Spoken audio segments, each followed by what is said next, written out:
Des principaux ports algériens aux ports méditerranéens français, les grands transports maritimes ont maintenant recommencé de tisser cet écheveau de relations continues qui font profiter la France des dons particuliers qu'une généreuse providence a dispensés à la terre algérienne. De décembre au milieu d'août, les quais de Marseille, la rade de Sète, éternellement inondée de soleil,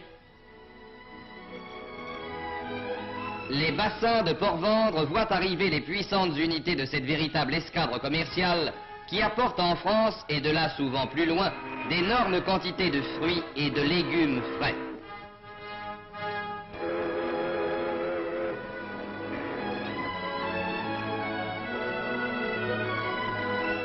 Ce sont de beaux navires dont les noms parlent de ciel bleu, de soleil, de terre riche, de paysages variés, différents de ceux de l'Europe.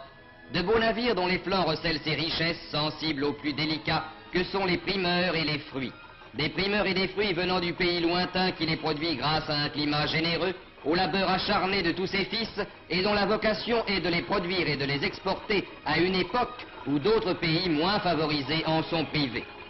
Car alors que l'hiver sévit encore sous le ciel européen, l'Algérie récolte à profusion pommes de terre, carottes, artichauts, pois, haricots verts, tomates. Lorsqu'en France, les vergers fleurissent à peine, les courriers d'Algérie transportent des cerises et des abricots que le soleil a fait mûrir en avance et qui sont en Europe les annonciateurs du printemps. Et quand la neige et le verglas recouvrent les campagnes européennes, les oranges, les mandarines, les clémentines et les citrons, les figues sèches et les dattes au goût de miel mettent sur les tables par leurs brillantes couleurs un rayon de soleil. Citons quelques chiffres.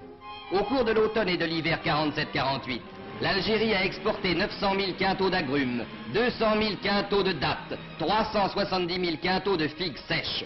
Au cours de l'année tout entière, plus de 2 millions de quintaux de fruits et de légumes frais. Pendant le seul printemps de 1948, 700 000 quintaux de pommes de terre nouvelles apportées d'Algérie ont été déchargés par les palans des ports français et britanniques. À point important s'il en est, apporté au ravitaillement des populations privées à ces époques de légumes et de fruits.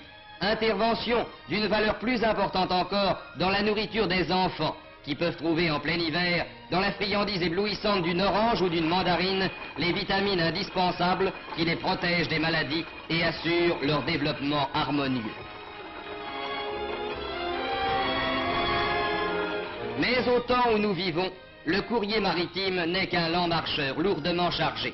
L'avion possède d'autres mérites qui passent dans les mots rapidité, vitesse. Et dans l'air, les courriers d'Algérie tracent un autre réseau dont les fils s'étendent aujourd'hui jusqu'aux capitales du Nord.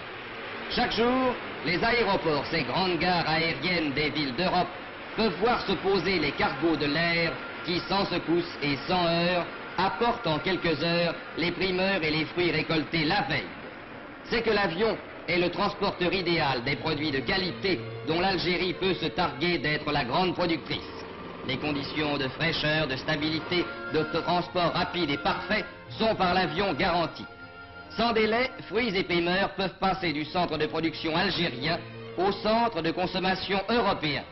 Et les tables d'outre-mer peuvent se couvrir, comme dans les légendes, de fruits et de primeurs qu'on vient de cueillir au jardin, bien que le jardin soit à plus de 2000 kilomètres.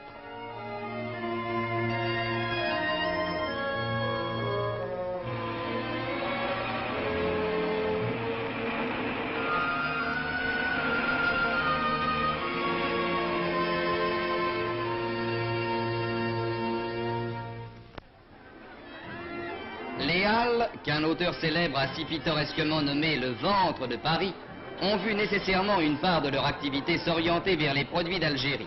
Paris mange beaucoup et Paris aime bien manger. C'est pourquoi on y voit apparaître l'apport, chaque année plus important, des vergers et des cultures algériennes.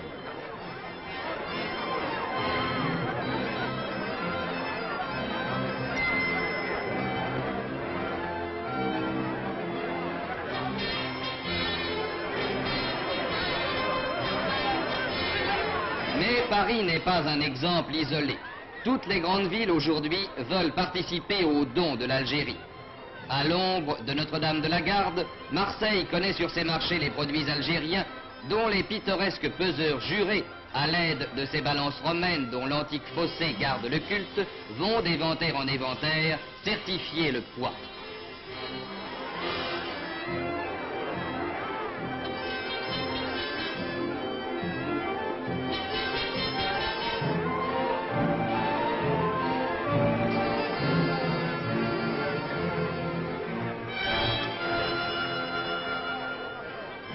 l'ombre de l'église de Fourvière, Lyon aussi voit se répandre sur ses marchés, aristocratiques ou populaires, les plantureuses richesses de la terre algérienne.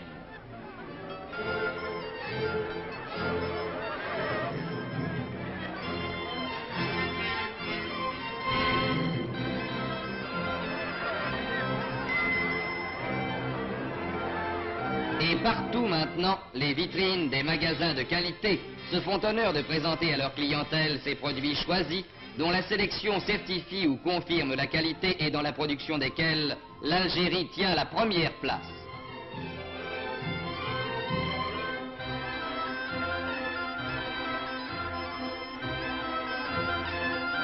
À ces détails riches de couleurs qui ajoutent au spectacle de la rue dans les grandes villes, s'en ajoutent d'autres plus familiers et plus sensibles.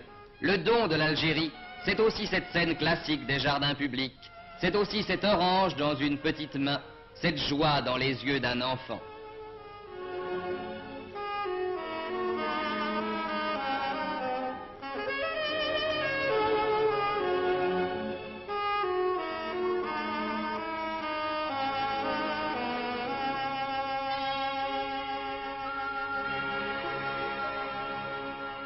C'est que tout a changé sur cette terre où voici moins de 100 ans des marécages s'étendaient un peu partout, couvrant des milliers d'hectares de terrain, faisant régner en permanence le paludisme et les épidémies génératrices d'une effrayante mortalité, qu'on songe en effet que la mort fauchait régulièrement de 30 à 40% de la population européenne.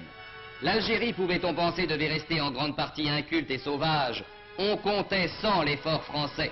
À force de volonté, d'ingéniosité, de courage et de sacrifice, les marais ont pu être asséchés, les rivières endiguées et d'immenses espaces rendus aux cultures et à la production.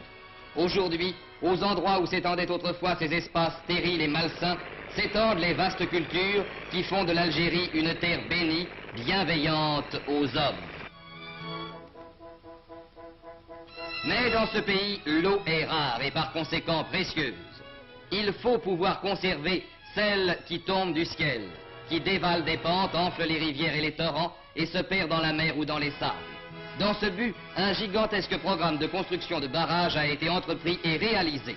Chacun de ces barrages réservoirs assure l'irrigation de vastes domaines dont le périmètre englobe quelques 20 000 hectares. Et l'on voit s'étendre chaque année sur les cartes la surface des terres irriguées, grandir les nouveaux domaines livrés à la culture.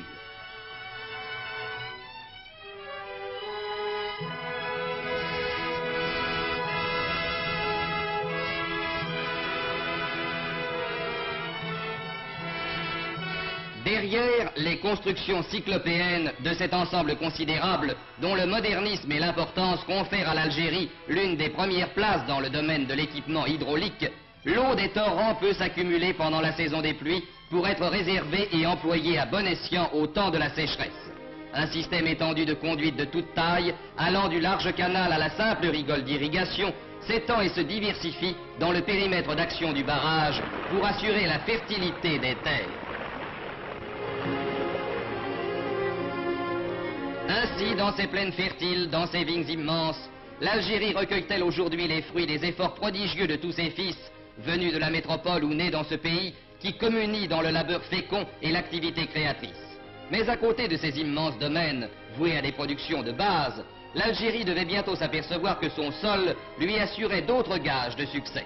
Sa fertilité et les particularités du climat lui promettaient d'autres destins que ceux d'une Beauce ou d'un Languedoc, terre vouée aux cultures industrielles du blé ou de la vigne. L'Algérie, elle, pouvait se diriger vers la qualité. Et la vendange n'est pas seulement ici la cueillette brutale des grains destinés au pressoir, mais le ramassage plus délicat des chasselas qui peuvent rivaliser avec ceux des treilles les plus célèbres.